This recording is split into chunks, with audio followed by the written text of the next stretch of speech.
Hello friends, स्वागत है आपका हमारे चैनल ऑनलाइन केमिस्ट्री पर।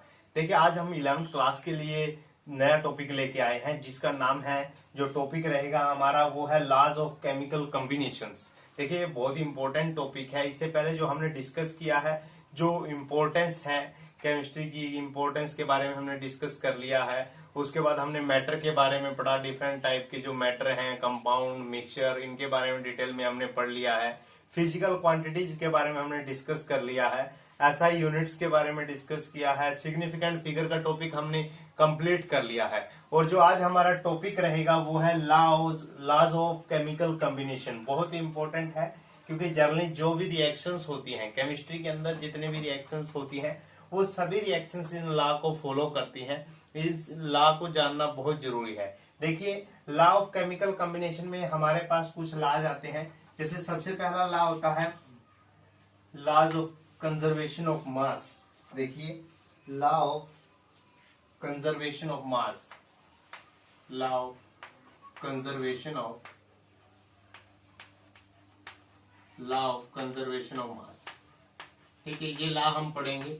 और सेकंड लॉ जो आएगा हमारे पास, सेकंड लॉ होता है law of constant composition. Law of constant composition. देखिए, कंपोजिशन के ऊपर पढ़ेंगे कि जो कंपोजिशन है वो कांस्टेंट रहेगा। ठीक है। और थर्ड आएगा law of multiple proportion. Law of multiple proportion. ठीक है। और नेक्स्ट आएगा law of reciprocal proportion. Law of reciprocal proportion. और नेक्स्ट आएगा लॉ ऑफ वॉल्यूम है, गैसेस वॉल्यूम से रिलेटेड है, law of combining volume. Law of combining volume. ठीक है, ये 5 लॉज आज हम डिस्कस करेंगे। देखिए, सभी लॉ बहुत इंपॉर्टेंट है। लॉ किस तरह यूज होंगे, किस तरह मतलब इनका किस रिएक्शन में यूज है, ये सारी चीज हम देखेंगे। देखिए, सबसे पहला आता है लॉ ऑफ कंजर्वेशन ऑफ मास। सबसे पहले हम लॉ ऑफ कंजर्वेशन ऑफ मास पढ़ेंगे। देखिए, लॉ ऑफ कंजर्वेशन ऑफ मास क्या कहता है कि अगर रिएक्शन में कोई भी फिजिकल या केमिकल चेंज आता है, चाहे कोई फिजिकल चेंज आ रहा है, चाहे कोई केमिकल चेंज आ रहा है, बट जो मास ऑफ रिएक्टेंट है वो इज इक्वल टू होगा मास ऑफ प्रोडक्ट के। देखिए, इन all physical and chemical change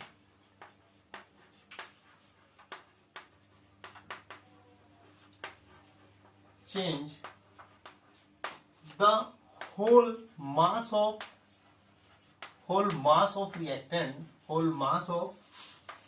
reactant is equal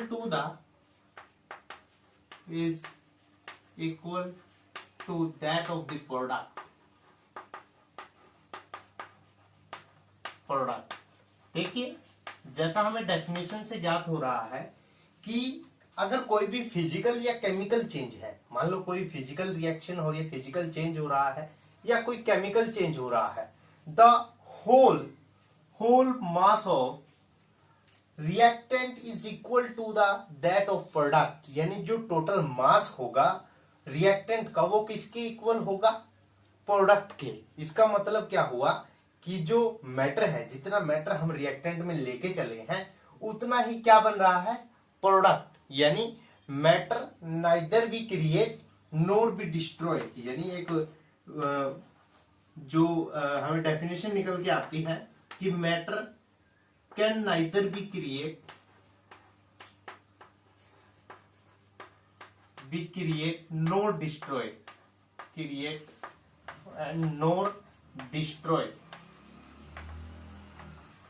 मतलब कहने का मतलब है कि जो मैटर है ना तो वो क्रिएट होता है, ना तो वो क्रिएट हो रहा है और ना ही वो खत्म हो रहा है। यानी जितना हम लेके चले हैं रिएक्टेंट, उतना ही हमारे पास क्या बन रहा है?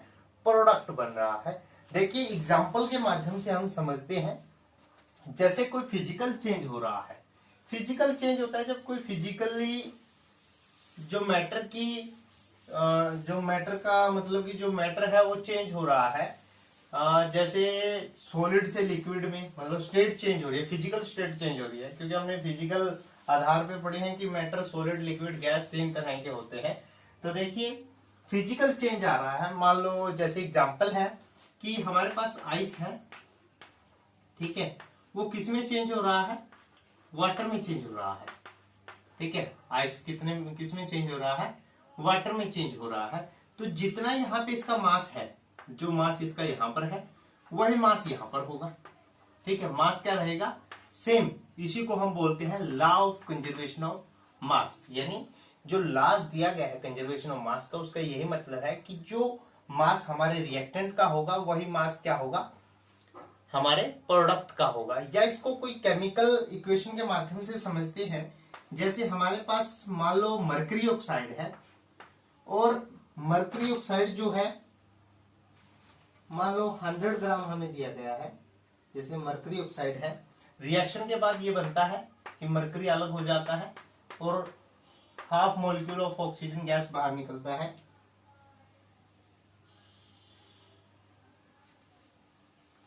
ये मरकरी है, लिक्विड फॉर्म में होगा और ये गैस फॉर्म में होगा, ठीक है। हमारे पास ये सॉलिड था और 100 ग्राम था, मान लो कितना था, 100 ग्राम।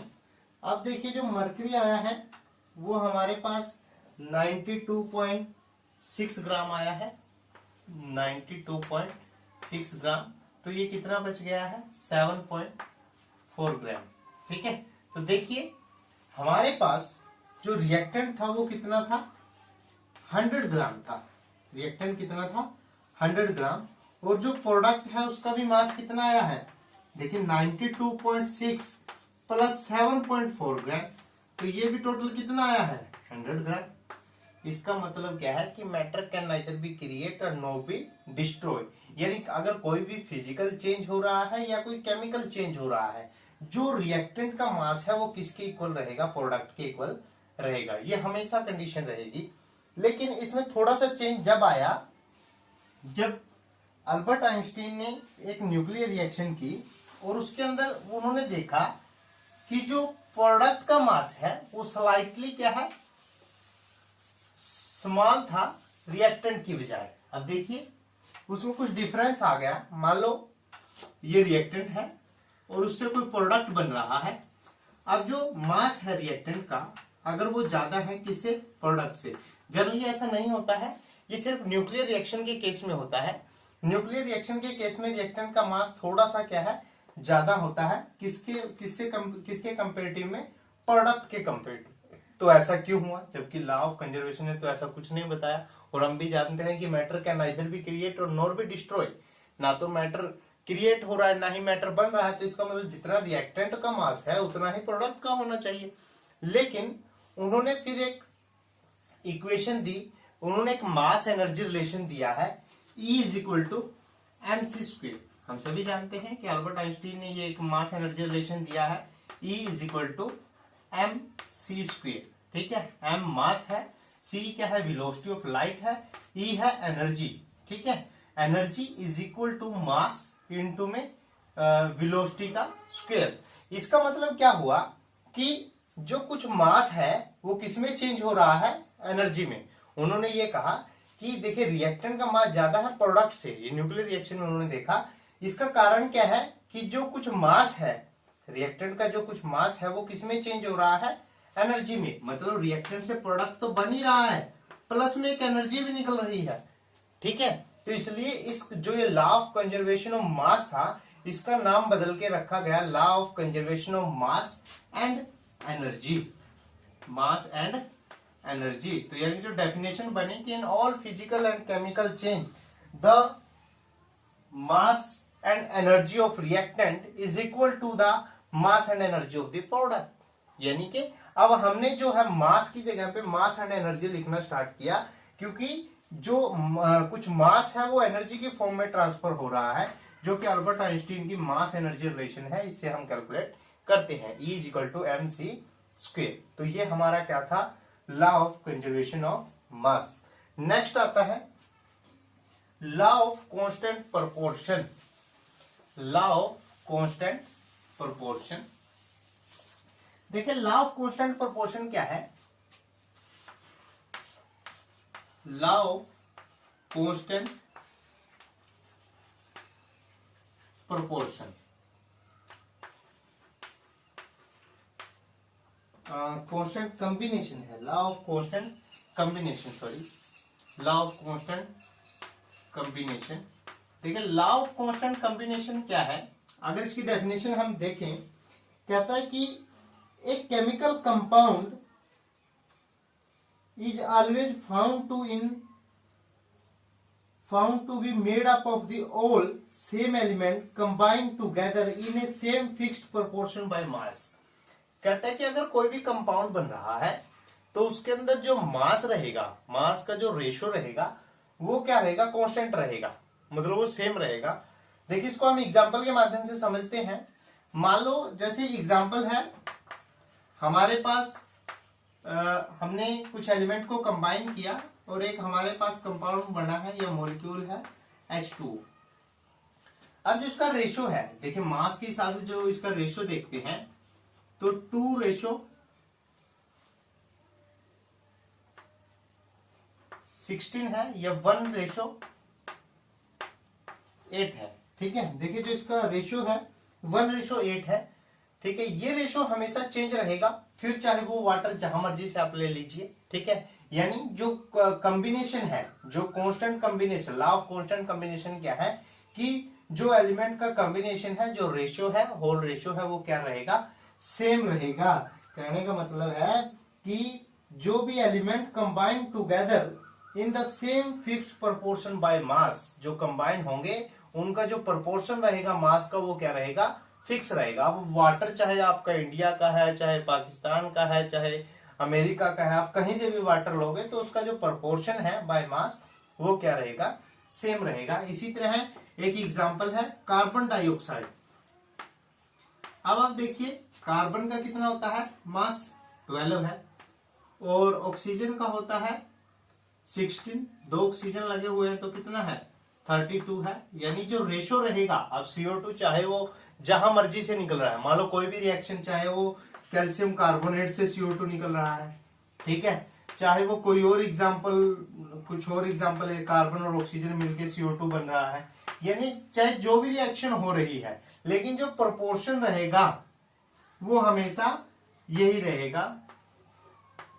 ठीक है, जो प्रोपोर्शन बाय मास है वो 3:8 ही रहेगा। ठीक है, यहां भी 3:8 है, यहां भी क्या रहेगा? 3:8। तो यानी ये सभी केमिकल, जितने भी केमिकल रिएक्शंस हैं उनमें फॉलो होगा। इसको हम बोलते हैं लॉ ऑफ कांस्टेंट कॉम्बिनेशन। ठीक है, मतलब कि जो कंबाइन होंगे आपस में, जो भी एलिमेंट कंबाइन हो रहे हैं उनका जो प्रोपोर्शन बाय मास है वो रेशो क्या रहेगा? सेम रहेगा। नेक्स्ट आता है law of multiple proportion. Law of multiple proportion, law of multiple proportion. अब लॉ ऑफ मल्टीपल प्रोपोर्शन क्या कहता है? देखिए पहले हम डेफिनेशन पढ़ लेते हैं कि डेफिनेशन क्या कह रही है। कहता है कि when two element combine to form a 2 or more chemical compound, मान लो 2 एलिमेंट कंबाइन हो रहे हैं और 2 या 2 से ज्यादा क्या बना रहे हैं? कंपाउंड बना रहे हैं, तो then the mass of the one element which combine with a fixed mass of the other। कहता है कि जो मास है एक एलिमेंट का वो दूसरे के साथ मिक्स हो रहा है तो मास क्या रहेगा? दोनों का सेम रहेगा। जैसे एग्जांपल के माध्यम से हम देखते हैं, आप एग्जांपल याद रखिए, एग्जांपल से आप डेफिनेशन खुद लिख सकते हो। जैसे हमारे पास है कि हमें बोला गया है कि जब 2 एलिमेंट आपस में कंबाइन होते हैं और वो 2 या डिफरेंट तरह के जो है वो कंपाउंड बना रहे हैं, तो उनमें से जो एक का मास है वो क्या रहेगा? सेम। तो जैसे कार्बन और ऑक्सीजन है, हमने लिया कि 2 एलिमेंट हैं कार्बन और ऑक्सीजन। देखिए कार्बन और ऑक्सीजन मिलके कार्बन डाइऑक्साइड भी बना सकते हैं, कार्बन मोनोऑक्साइड भी बना सकते हैं। अब देखिए जब इन्होंने कार्बन डाइऑक्साइड बनाया तो हमारे पास कार्बन का मास कितना है, 12 है। ऑक्सीजन का कितना है, 32 है। और इसके केस में कार्बन का कितना है, 12 है। और ऑक्सीजन का कितना है, 16 है। तो यही है लॉ ऑफ मल्टीपल प्रोपोर्शन कि जो मास रहेगा किसी एक एलिमेंट का वो क्या रहेगा, सेम रहेगा। ठीक है, जैसे यहां पर है 12। ठीक है, तो ये क्या है, दोनों में सेम है, तो इसको हम बोलते हैं law of multiple proportion.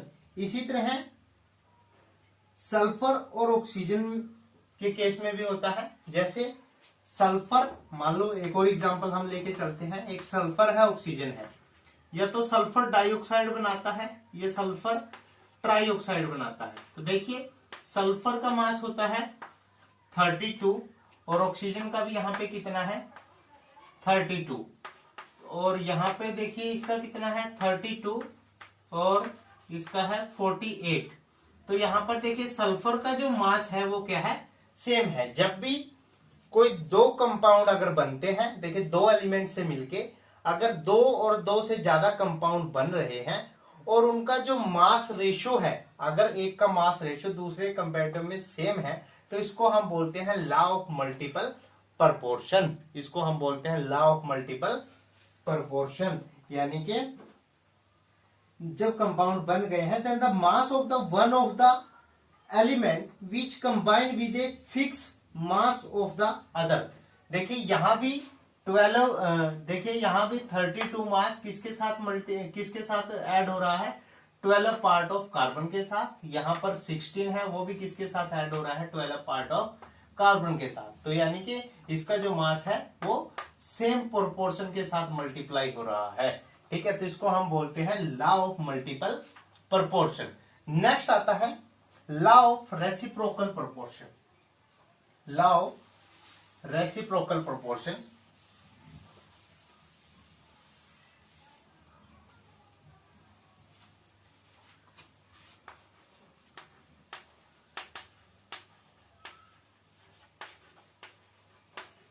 Law of reciprocal proportional. देखिए रेसिप्रोकल प्रोपोर्शन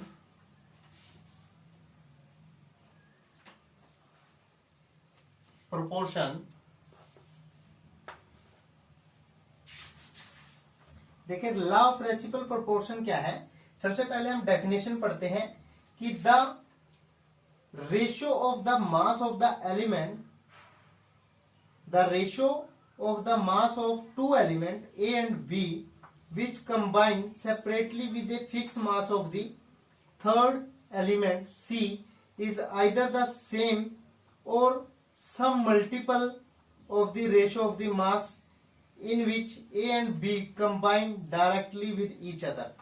कहता है कि देखिए लॉ ऑफ रेसिप्रोकल प्रोपोर्शन क्या है कि मान लो हमारे पास दो एलिमेंट हैं ए और बी। कहता है जब वो किसी थर्ड एलिमेंट सी के साथ कंबाइन होते हैं तो यहां पर कुछ कंपाउंड बनाएंगे, ए सी के साथ और बी सी के साथ। उनका जो रेशो होगा वो किसके साथ सेम होगा, या तो सेम होगा जो कंपाउंड बनेगा ए और बी के साथ, या कुछ मल्टीपल होगा, या फिर क्या होगा, कुछ मल्टीपल होगा। देखिए यानी कि ये हमारे पास लॉ ऑफ रेसिप्रोकल प्रोपोर्शन है। ठीक है, इस तरह का आपको एग्जाम्पल पूछा जा सकता है। इसके ऊपर न्यूमेरिकल भी बनते हैं। ठीक है, कुछ न्यूमेरिकल हैं जो इसके ऊपर इस तरह के होते हैं। ठीक है, उनके अंदर हमने उसका मास रेशो निकालना होता है। देखिए लॉ ऑफ रेसिप्रोकल को हम एग्जाम्पल से देखते हैं। जैसे हमारे पास एग्जाम्पल है कि the element hydrogen and oxygen combined separately with third element sulphur to form H2S and SO2। देखिए जैसा अभी हमने एग्जांपल में देखा कि जो रेसिप्रोकल प्रोपोर्शन है उसके अंदर दो एलिमेंट एक थर्ड एलिमेंट के साथ कंबाइन होते हैं।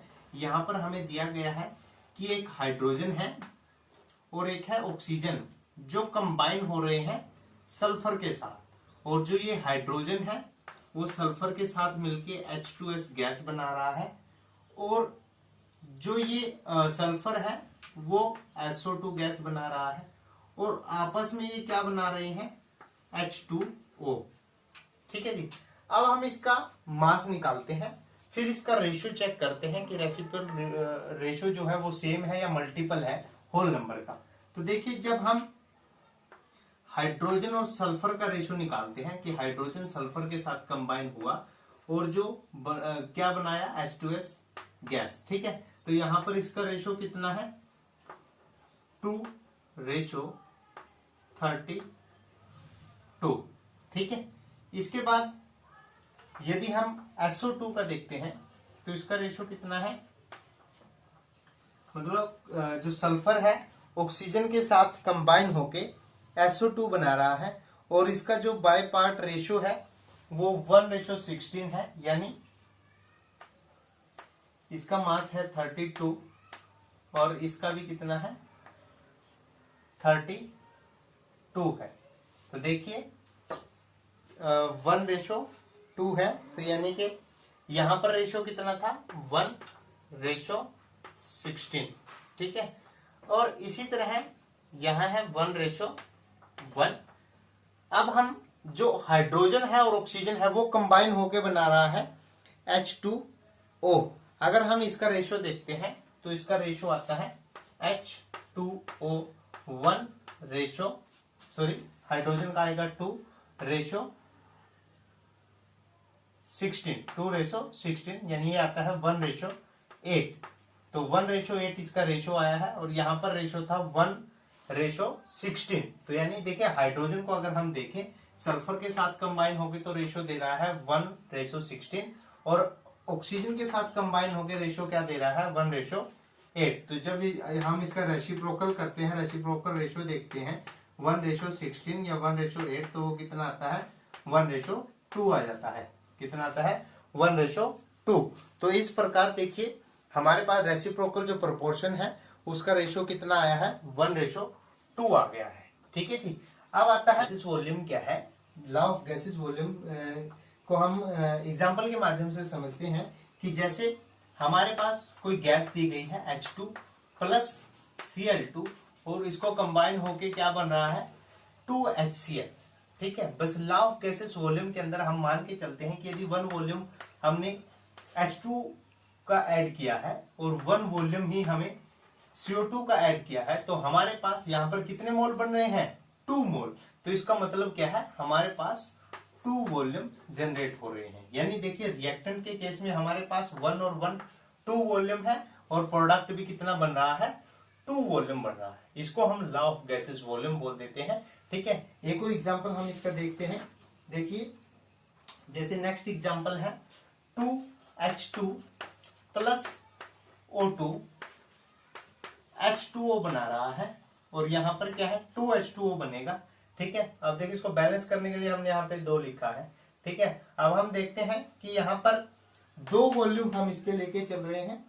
2 वॉल्यूम किसके हैं, H2 गैस के, और 1 वॉल्यूम किसका है, O2 गैस का। तो हमारे पास 2 वॉल्यूम किसके बन रहे हैं, H2O के। हमारे पास कितने वॉल्यूम बन रहे हैं, 2 वॉल्यूम ऑफ H2O। तो इस प्रकार से हम लॉ ऑफ गैसेस वॉल्यूम निकालते हैं। ठीक है, तो ये हमारे पास आज हमने 5 लॉ सीख लिए हैं। ठीक है, ये सारे के सारे क्या है, बेसिक लॉ है of laws of chemical combination. इसके बाद हम डाल्टन एटॉमिक थ्योरी पढ़ेंगे और एवोगाड्रोस नंबर के बारे में चर्चा करेंगे कि ये एवोगाड्रोस हाइपोथेसिस है जो वो क्या होती है और किस प्रकार हम उसका यूज करते हैं। एवोगाड्रोस नंबर को कैसे यूज करते हैं, उसको एन नोट से भी डिनोट करते हैं। तो ये सभी का सभी हम नेक्स्ट लेक्चर में पढ़ेंगे। अगर आज का वीडियो अच्छा लगा है तो वीडियो को लाइक करें, चैनल को सब्सक्राइब करें। Happy learning.